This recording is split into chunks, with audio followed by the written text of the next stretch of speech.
And I also believe we'll continue to send tens of billions of dollars in military and economic assistance to Ukraine in 2023.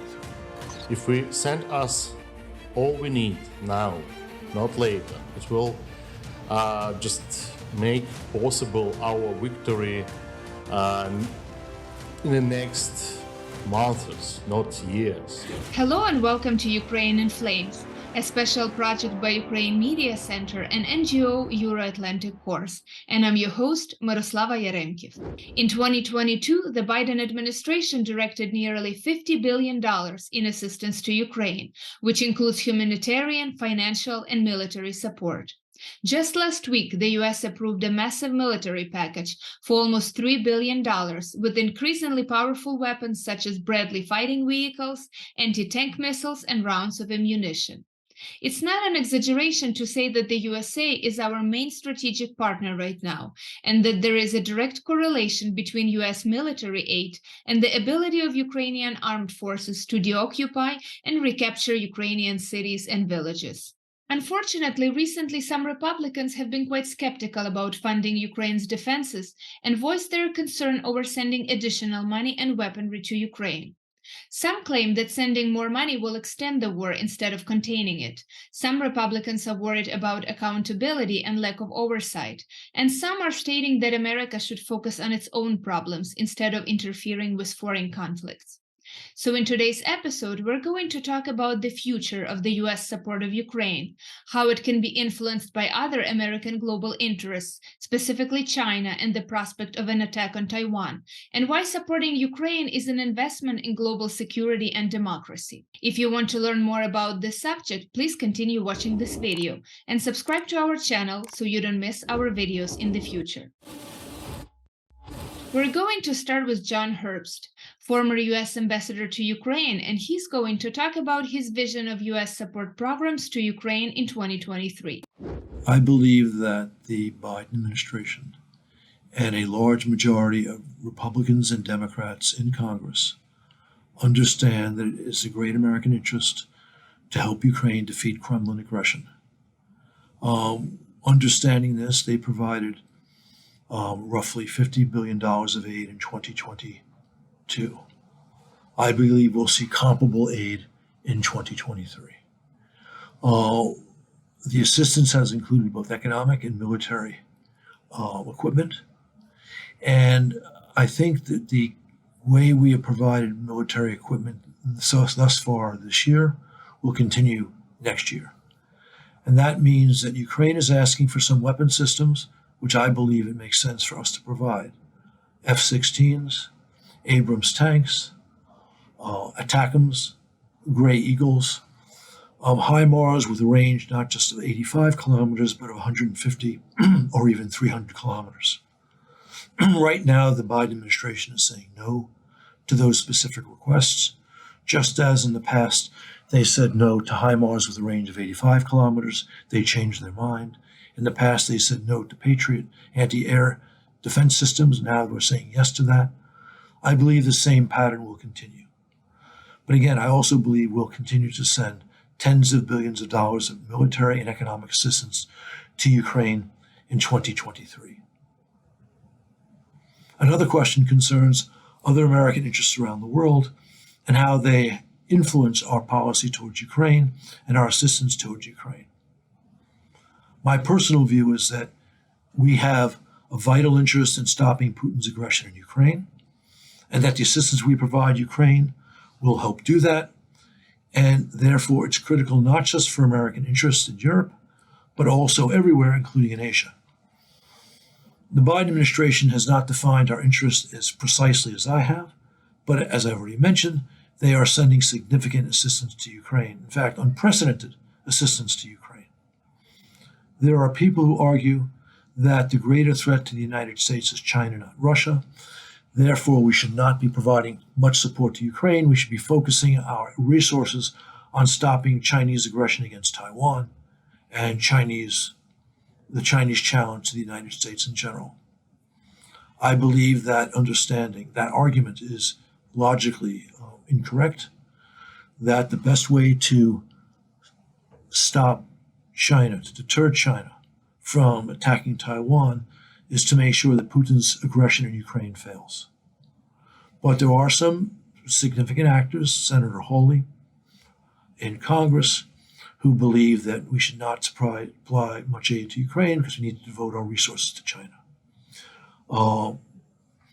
There are people who argue this, but they again do not represent a significant force yet on American policy. I believe that our, again, policy towards Ukraine and Russia will remain the same. Major assistance to Ukraine. Over time, we send more advanced weapons, not as quickly as I would like, but perhaps quick enough to stop the Russians. And this is the policy that works for American interest and also, I think, for Ukraine's interest. The Biden administration understands that Ukrainian victory would deliver a decisive blow to Putin's aggressive foreign policy and send a cautionary note to all authoritarian regimes around the globe. It will also strengthen the network of alliances to avert the next large-scale conflict. So please welcome Valeriy, chairman of the board of Ukraine Crisis Media Center and former ambassador of Ukraine to the USA, who will elaborate on the importance of our victory for both Ukraine and the USA. We can't underestimate the importance of United States support to Ukraine this year. Taking into account the leading role of the United States in formulation the tasks and goals in this war against Russia, in this geopolitical big conflict in the world, it's not only about Ukraine. It's about war against aggressor, against Russia, who want to destroy international order and just using the force as an ultimate mechanism. So we need this understanding of common goals. We need understanding what does it mean victory for both of us. I mean, Ukraine and our Western allies. And definitely, we Ukrainians crucially need military assistance as soon as possible. We appreciate that the United States give a lot of money of American taxpayers to Ukraine. More than $20 billion goes to the military sector, and even more for support economically and support Ukraine in a situation that's Russia bombing our infrastructure and just destroy the country. Nevertheless, we want to say and emphasize once again, if we send us all we need now, not later, it will just make possible our victory in the next months, not years. So we now speaking about tanks, about aircrafts, about F-16, other aircrafts, not because we do not trust in our victory, no. Just because we want to save the lives of people, civilians and military. We wanted to, even to save lives of Russians. It sounds strange, but we do not interested in the victims among the civilians in Russia. So we need this heavy machinery, heavy tanks and aircrafts and long-distance rockets like ATACMS, not because we want to attack Moscow, no. But frankly, sometimes it seems Russia wants to do this. And just to make this possible or realistic, this Ukrainians goes to Moscow, and after that Russia want to say and can to say, yes, we defend our country. No, this will not happen. I think I believe what's happened, we will deoccupy of our territories, and that's important not only for this part of conflict with Russia, but for the future. Definitely, we need the systems once again now, not later. And after that, and we should begin to think about that, we have to guarantee security in this part of the world, in the center part of Europe, where Ukraine is situated. The only decision, seems to me, personally to me, and not only to me, but many experts say about that, including, by the way, Mr. Kissinger, who just slightly changed their opinion, is a membership of Ukraine in NATO, most efficient Euro-Atlantic security and defense organization. So we should to think about this model, because all other models just postpone war, not guarantee security, and not allow the big country like Ukraine, to develop good enough for the next decades. So we are standing at a very important point this year, 2023. No one can predict when will be the finish of this conflict, of this full-scale war with Russia, but definitely it's depend of us. It's depend of you. It's depend of me. It depends on everybody. It's depend of our partners, our allies. So we count on continuous bilateral, bicameral support of U.S. Congress. We count on strong leadership position, as now we have President Biden.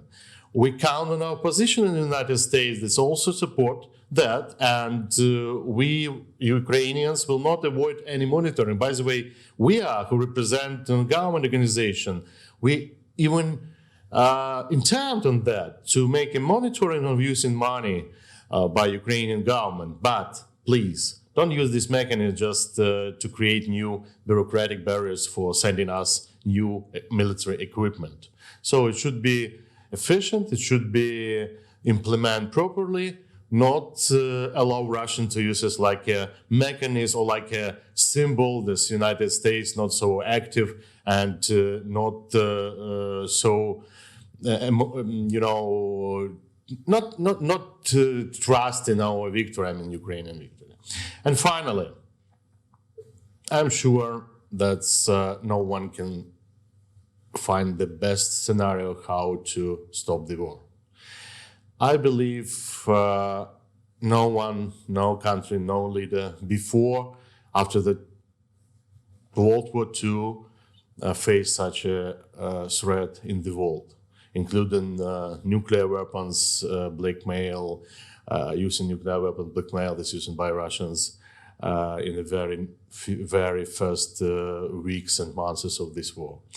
No one can predict when it will finish, but definitely, if we not be united, if we're not to make everything now, we will face the threats. This will be much bigger and much difficult to resolve. So please be active. I mean, United States partner, our allies.